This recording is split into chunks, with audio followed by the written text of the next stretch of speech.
오늘 의로운 다말이라는 제목으로 창세기 38장 한 번 더 말씀을 증거하겠습니다. 먼저 지난주 말씀을 간략하게 말씀드리면, 유다는 언약 공동체를 떠나 가나안 족속과 결혼하고 다말에게 막내 아들을 주지 않음으로써 후손이 끊어질 위기를 만들었습니다. 이는 유다 지파의 단절, 곧 구약 교회의 기초인 12지파 가운데 하나가 무너질 수 있는 심각한 상황이었으며, 그 배후에는 교회의 기초를 파괴하려는 사단의 공격이 있었습니다. 그러나 하나님은 유다를 제거하지 않으시고 징계로 그의 삶에 개입하셨습니다. 다말 사건을 통해서 유다는 자신의 죄를 인정하며 회개했고 다시 언약 공동체로 돌아오게 되었습니다. 이와 같이 구약에서 하나님은 유다를 회복시키심으로 구약의 교회의 기초를 건설해 가셨습니다.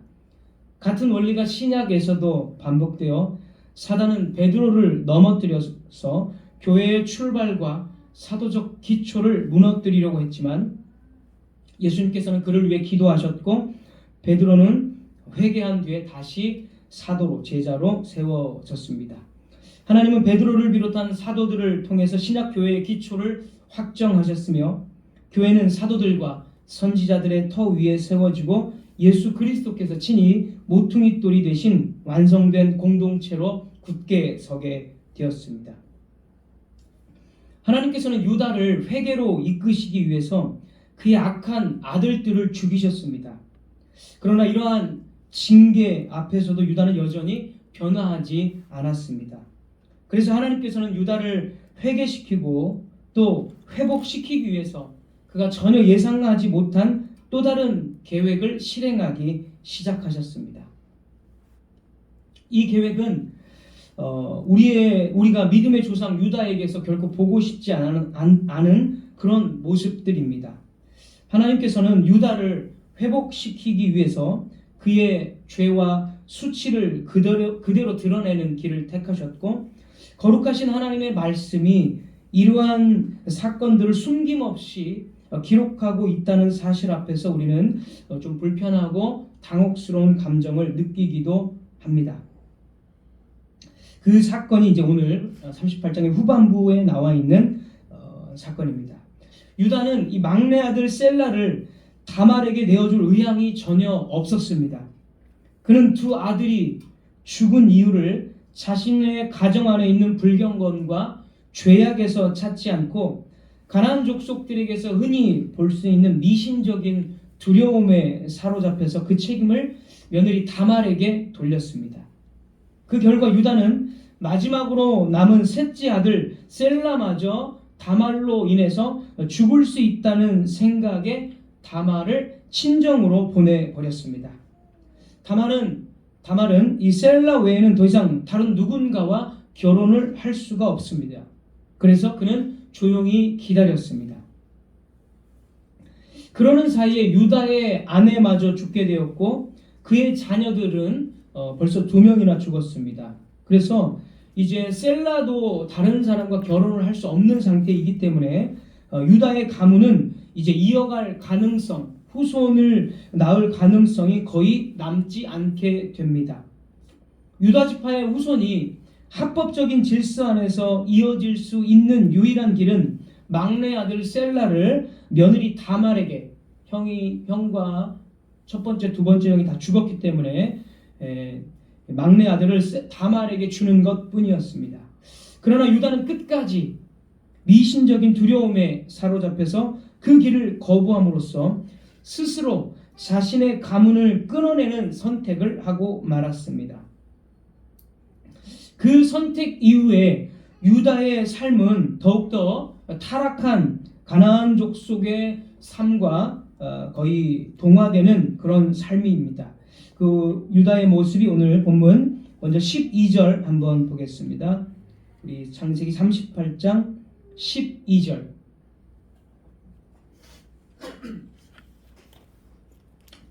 얼마 후에 유다의 아내 수아의 딸이 죽은지라. 유다가 위로를 받은 후에 그의 친구 아둘람 사람 히라와 함께 딥나로 올라가서 자기의 양털 깎는 자에게 이르렀더니.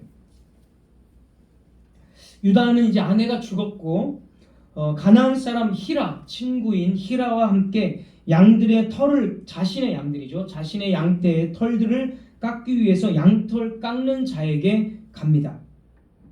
당시 이 고대 사회에서, 이 근동 사회에서 양털을 깎는 일은 며칠 동안 이어지는 큰 축제이자 향락의 시간이었습니다.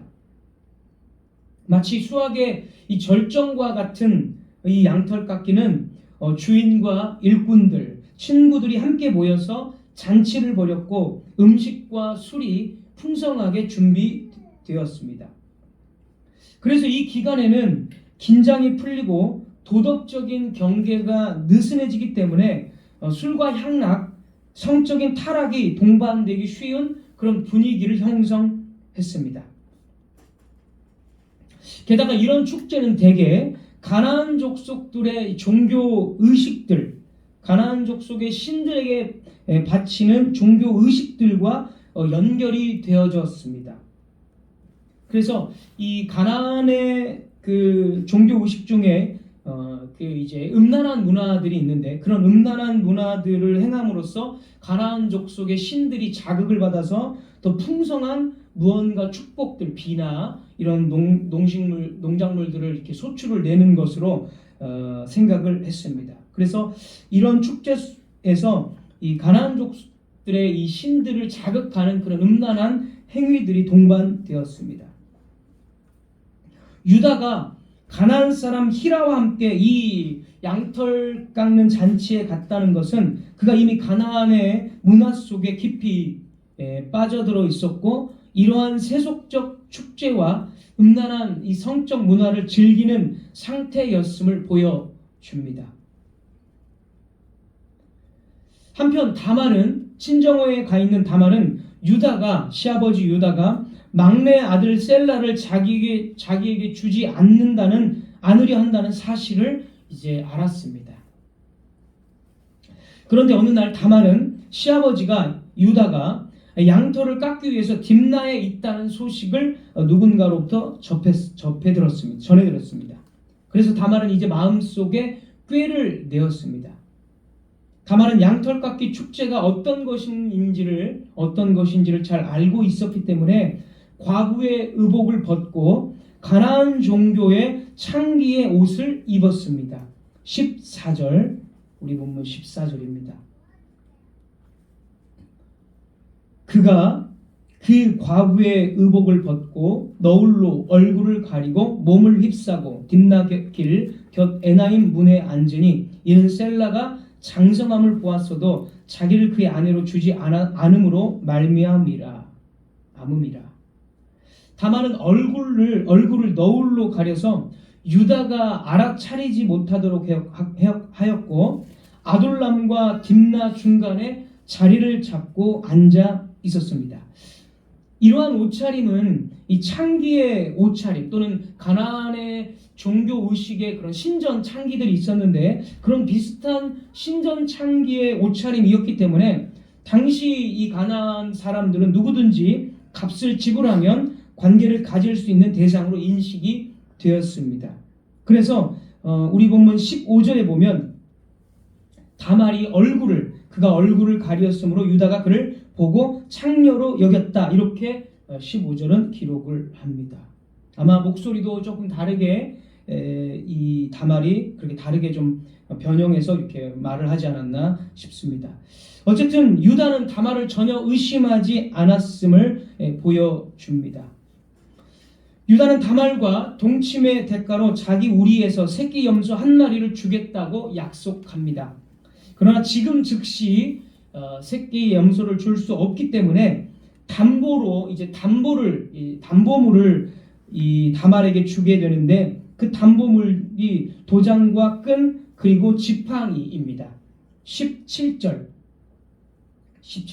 한번 읽겠습니다. 유다가 이르되 내가 내 떼에서 염소 새끼를 주리라. 그가 이르되 당신이 그것을 줄 때까지 담보물을 주겠느냐. 우선 이제 담보물로 맞는 거죠, 담보물을. 18절 유다가 이르되 무슨 담보물을 내게 주랴.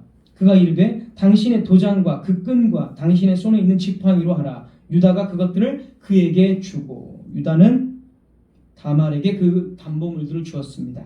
도장이라는 것은 당시에 이 끈에 매서 이게 목에 걸고 다니는 개인 신분의 어떤 중요한 이 법적인 어떤 신분의 표식입니다. 오늘날도 도장이라는 것이 상당히 법적인 기능을 가지고 있는 중요한 거죠. 사인이나 이런 서명이죠. 지팡이 역시 보행 도구라기보다는 힘과 권위를 상징하는 물건입니다. 아론의 지팡이 또는 모세의 지팡이 이런 것들이 단지 그들이 나이 들어서 든 것이 아니라 그들의 어떤 권위와 힘을 상징하는 물건들입니다. 그래서 이 지팡이의 윗부분에는 굉장히 아름다운 그런 문양들이 수놓아져 있었습니다. 그리고 지팡이 위에는 역시 또 이름을 누구의 것인지를 알 수 있는 그런 표시들, 이름들 이런 것들이 새겨져 있었습니다. 그래서 이 도장, 끈에 매인 도장과 지팡이는 당시 이 고대 사회에서 신분 그리고 권위 그리고 법적 책임을 증명하는 표지들이었습니다. 유다는 자신의 신분 그리고 권위를 드러내는 결정적인 이런 법적인 증표물들을 모두 다말에게 넘긴 채 나중에 새끼 염소 한 마리를 성관계의 대가로 치르겠다고 약속을 합니다. 일종의 신분증과 신용카드 이런 걸 다 맡기는 것과 같죠, 오늘날에. 그래서 이제 유다는 빠져나올 수 없는 증거를 남기게 됩니다. 유다는 창기로 변장한 다말과 동침했고 함정 속에 완전히 빠져들었습니다. 다말이 이렇게 한 이유가 무엇입니까? 다말은 한 가지 목적밖에 없었습니다. 14절14절의 중간을 한번 보시면 이는 셀라가 이 부분입니다. 14절 중간. 이는 셀라가 장성함을 보았어도 자기를 그의 아내로 주지 않음으로 말미암음이라. 다말은 자기의 죽은 남편의 후손을 낳음으로써 죽은 남편의 가문이 끊어지지 않고 남편의 기업, 남편의 이름, 그러니까 가문의 남편에게 속한 모든 땅을 이 자식을 낳아줌으로써 이 자식이 정당하게 상속받을 수 있도록 했습니다. 그리고 지난주에도 말씀드렸듯이 죽은 남편의 후손을 낳는 것은 공동체 안에서 요구되는 정의와 책임을 회복하는 행동입니다. 남편이 죽었기 때문에 자식이 없으면 그 가문은 기업도 없어지고 이름도 없어지기 때문에 고대 사회에서는 이렇게 죽은 남편을 남편이 죽었을 때 동생들과 결혼해서 후손을 낳는 것이 의로운 행동이었습니다. 가문의 보존을 위해서. 그렇기 때문에 이 다말의 행위는 오늘날 우리가 볼 때는 이제 이런 관습들이 이제 오늘날에는 없기 때문에 우리가 좀 생소하고 당혹스럽지만 어쨌든 이 악한 유다보다 훨씬 더 의로운 행동을 지금 하고 있다는 것입니다. 유다는 이제 담보물인 도장과 끈과 지팡이를 돌려받기 위해서 나중에 이제 모든 일을 다 치르고 도장과 끈과 지팡이를 돌려받기 위해서 다시 다말을 찾습니다. 그러나 다말은 창기의 옷을 벗고 다시 이제 과부의 옷을 입고 집으로 갔기 때문에 다말을 찾을 수가 없었습니다. 유다는 더 이상 찾는 것이 자기에게 또 소문이 나면 자기에게 수치가 되기 때문에 찾는 것을 이제 그만둡니다. 이로부터 석 달쯤 후에 유다는 한 가지 소식을 들었습니다. 24절입니다. 우리가 읽지 않았지만 24절 38장 24절. 석 달쯤 후에 어떤 사람이 유다에게 일러 말하되 네 며느리 다말이 행음하였고 그 행음함으로 말미암아 임신하였느니라.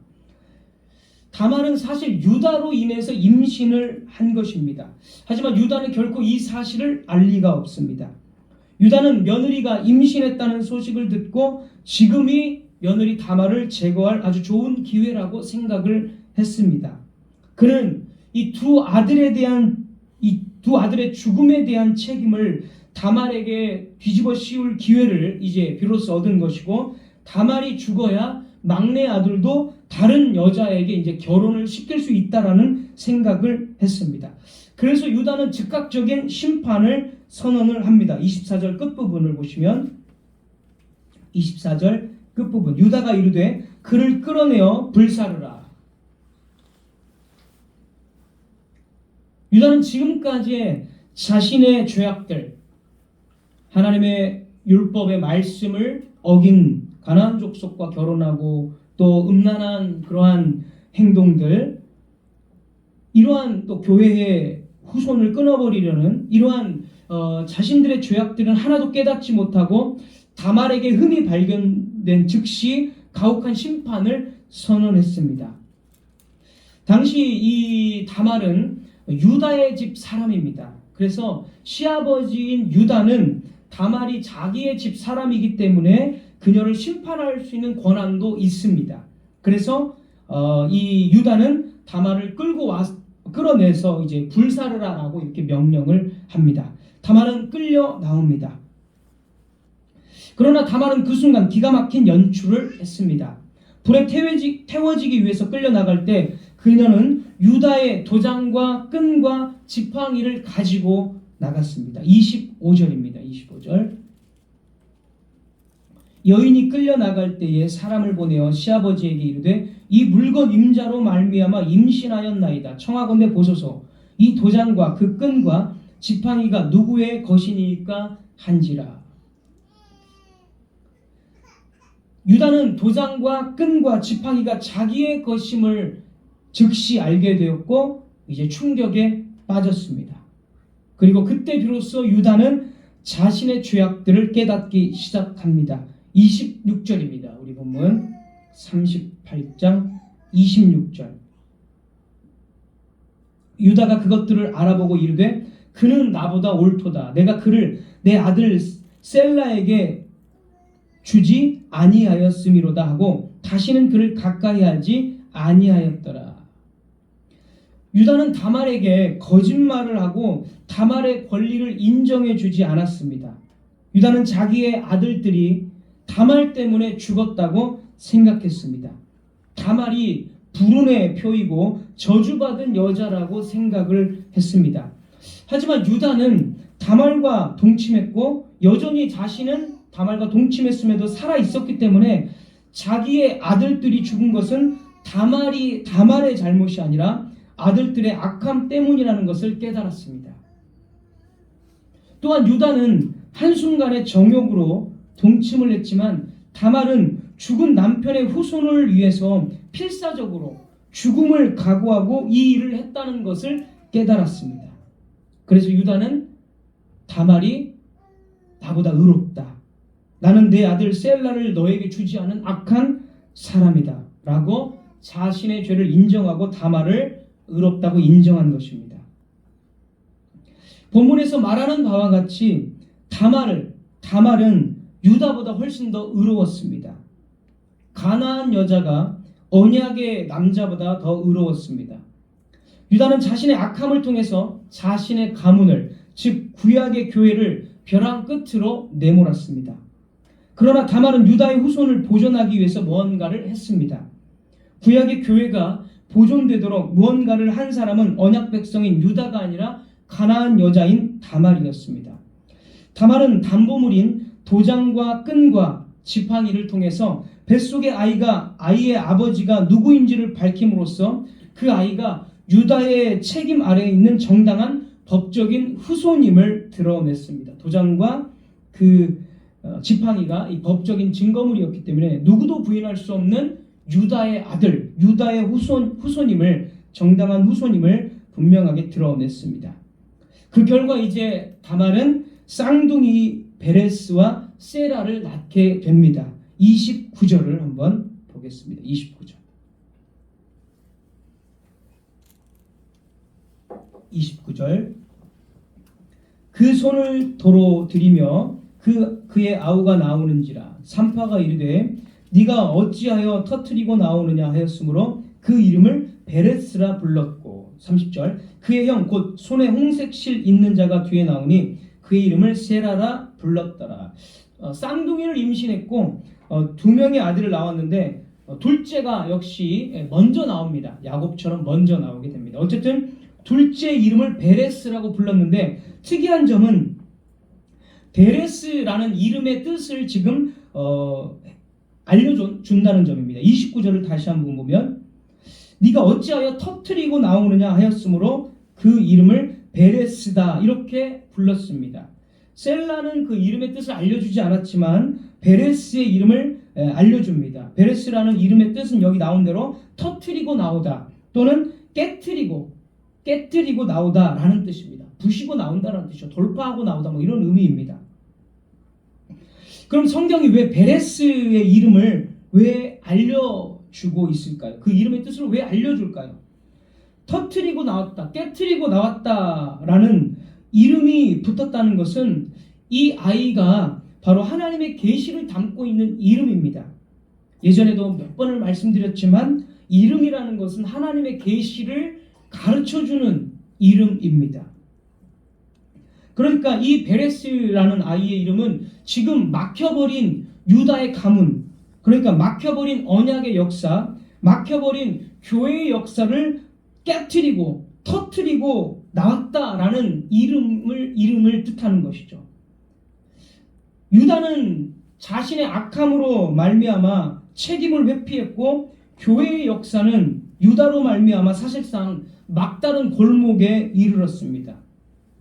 그러나 하나님께서는 의로운 여자 다말을 통해서 베레스를 낳게 했는데 베레스의 이름은 이 모든 상황을 계시해 주는 이름, 그러니까 막혀버린 교회의 역사를 하나님께서 뚫으셨다, 다말을 통해서 뚫으셨다, 터뜨리셨다라는 의미로 베레스라고 이름을 지은 것입니다.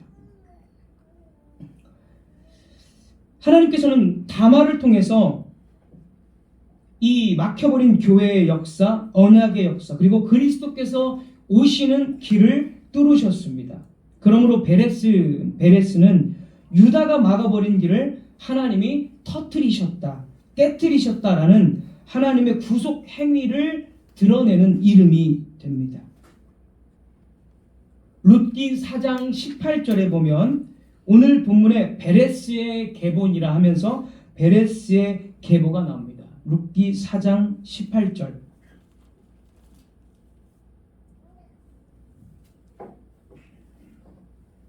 룻기 4장 18절. 베레스의 계보는 이러하니라. 베레스는 헤스론을 낳고 이렇게 쭉쭉쭉 낳고 하다가 베레스의 후손에 이제 마지막 22절을 보면 다윗 왕이 베레스의 후손으로 태어나게 됩니다. 바로 이 베레스의 후손으로 다윗이 태어나고 다윗의 후손으로 누가 옵니까? 우리 구주 예수 그리스도가 오시게 됩니다. 그래서 베레스는 우리의 왕이신 예수 그리스도의 조상이 되었습니다. 마태복음 1장 1절 한번 신약으로 한번 넘어가겠습니다. 마태복음 1장 1절.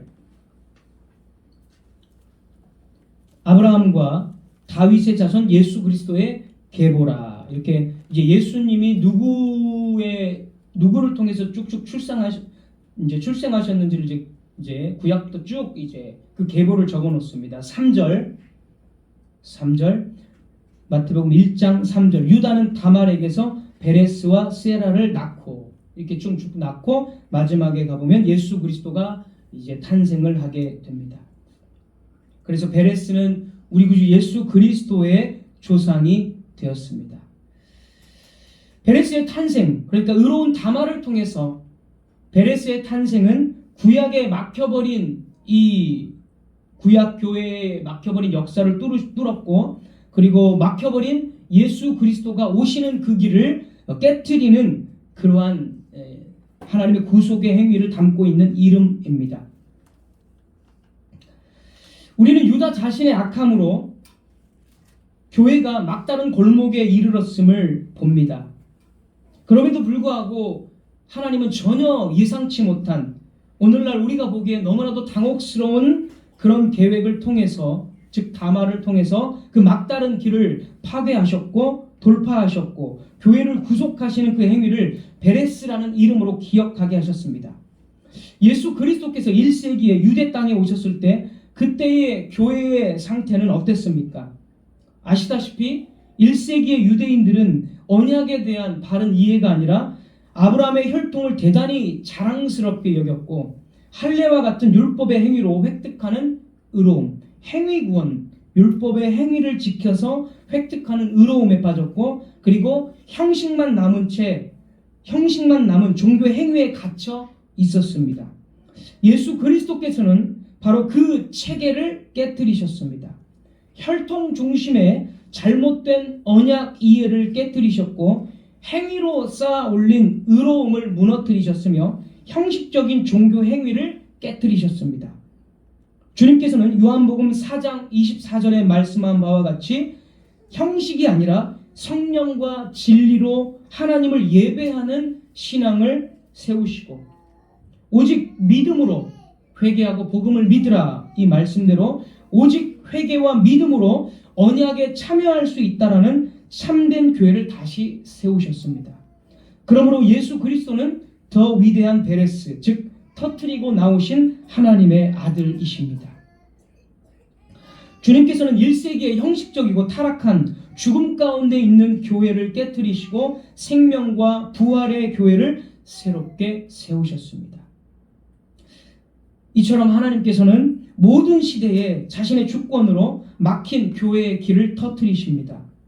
유다와 하나님의 백성들이 쌓아 올린 위선과 악함, 인간적인 수단과 죽은 형식만 남은 1세기의 유대인들과 그들의 교회, 하나님은 이 모든 것들을 돌파하시며 막힌 구속의 역사를 뚫으십니다. 베레스라는 이름보다 더 위대한 이름 예수 그리스도를 통해서 그 일을 1세기에 완성하셨고, 그리고 예수 그리스도의 그 돌파는 오늘날 우리 가운데 여전히 그 사역을 계속하고 계십니다. 오늘날 우리의 교회의 상황은 어떻습니까? 우리는 비바람이 휘몰아치는 바다 한가운데서 조그마한 배와 같은 교회가 과연 계속 나아갈 수 있을지를 고민합니다. 몇몇 사람의 능력이나 노력으로 난관을 헤쳐나갈 수 있을까요? 인간의 지혜와 힘만으로는 결코 그 길을 열 수 없음을 우리는 알고 있습니다. 좌절과 실패, 거대한 세상의 위험, 화려함, 교회가 직면한 구조적인 어려움과 내부의 냉담함 속에서 우리는 종종 무력감을 느낍니다. 그러나 교회를 구속하시고 길을 여시는 분은 하나님이십니다. 하나님은 말씀하십니다. 내가 길을 내겠다. 내가 터뜨리겠다. 그분의 능력으로 교회는 다시 새 생명을 얻는 것입니다. 자기 교회를 모으시고 보호하시고 보존하시는 분은 오직 하나님이라는 사실은 성경에서 너무나 분명하게 반복됩니다. 만일 이 일을 사람에게 맡긴다면 교회는 한 세대 안에 끝나버리고 말 것입니다. 이 일을 하시는 분은 하나님이십니다. 이 사실은 우리에게 분명한 위로와 확신을 줍니다. 그리스도께서 교회를 보존하시고 길을 여신다는 사실, 우리가 마주하는 막힌 길과 실패, 좌절 속에서도 주님께서 길을 여신다는 사실은 여전히 변함이 없기에 우리는 오늘날의 교회의 현실 속에서도 여전히 위로와 확신을 얻을 수가 있습니다. 사람의 눈으로 봤을 때 초라한 모습이지만 아무것도 없는 오직 주님의 말씀과 성령밖에 없는 그런 교회이지만, 그럼에도 우리는 주께서 이 모든 것들을 상황에 상관없이 당신의 참된 교회를 반드시 세워가시고 열어주신다는 사실에 위로를 받아야 합니다. 우리 개개인들에게서도 마찬가지 아닐까요? 우리의 신앙은 어떻습니까? 우리의 악함이 있기 때문에, 또 나의 상황이 어렵기 때문에 우리는 실망하고 있지 않습니까? 하나님께서 유다의 악함을 깨뜨리신 것처럼 하나님께서 나의 악함을 깨뜨리시고 변화시키실 수 있으시겠습니까? 주님께서는 나의 연약함과 부족함, 두려움, 죄와 상처까지도 당신의 능력으로 깨뜨리시고 나를 놀라운 구속의 역사 속으로 들어가게 하십니다. 왜냐하면 우리 주님은 더 위대한 베레스, 터뜨리시는 분이시기 때문입니다. 하나님께서는 당신의 선한 뜻 안에서 이 일을 우리 개개인에게도 분명히 하실 것입니다. 상황이 악화 일로로 치달을 때에도 하나님은 그 상황을 깨뜨리시고 문을 여셔서 우리를 인도하시고 우리를 위해 그 모든 것을 유익하게 만드시는 분이십니다. 하나님은 지금도 주 예수 그리스도의 신실한 순종을 통해서 우리를 위해 굳게 닫힌 문들을 깨뜨리시고 그 안에서 새 역사를 이루십니다. 우리는 이 하나님의 구속의 역사를 보고 위로를 받고 그 하나님의 사역을 찬양해야 합니다. 그리고 그 하나님의 사역 가운데 우리도 함께 머물러 있어야 됩니다. 여러분은 믿음으로 이 하나님의 사역을 받으십시오. 하나님께서 베레스라는 이름의 뜻을 기록하신 의도는 분명합니다. 교회는 자기 스스로 역사를 이어가는 것이 아니라 구속하시는 하나님의 역사라는 것을 하나님께서는 가르쳐 주시기 위해서 베레스라는 이름의 뜻을 기록해 주셨습니다. 그리고 예수 그리스도 안에서 하나님의 구속의 역사는 완성됩니다. 그분은 베레스라는 이름이 가리키던 하나님의 구속 행위를 몸으로 보여주신 분이며 오늘도 교회가 막힐 때마다 내가 다시 터뜨리겠다라고 말씀하시는 살아있는 베레스이십니다. 말씀을 맺도록 하겠습니다. 그리스도께서 교회의 막힌 길을 깨뜨리시기 위해서 오셨습니다. 우리의 악함을 깨뜨리시고 당신의 뜻대로 변화시키기 위해서 오셨습니다. 그분은 죽음과 부활로서 사망과 죄의 권세를 터뜨리시고 당신의 백성들에게 새 생명과 구원의 길을 열어주셨습니다. 그리스도 안에서 죽음조차도 더 이상 막다른 골목이 아닙니다. 왜냐하면 주님께서는 죽음을 뚫고 무덤을 뚫고 나오셨기 때문입니다. 그러므로 죽음과 같은 상황에서도 그리스도의 터뜨리시는 그 능력을 바라보십시오. 그리스도의 죽음과 부활 안에서 사람의 배교와 사단의 공격까지도 무력화된다는 사실을 기억하십시오.